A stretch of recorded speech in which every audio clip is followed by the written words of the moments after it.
বৰ সুখী হৈছোঁ আমাৰ এই কণ ছাত্ৰ ছাত্ৰীসকলৰ দ্বাৰা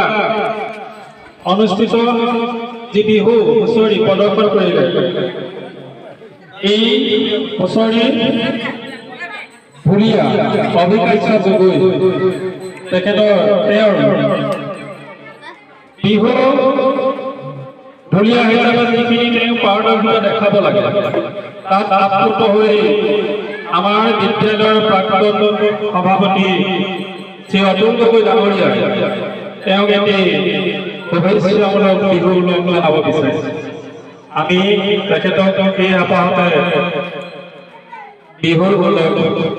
আমি যাচিছে এয়া দেখিছে আপোনালোকে আমাৰ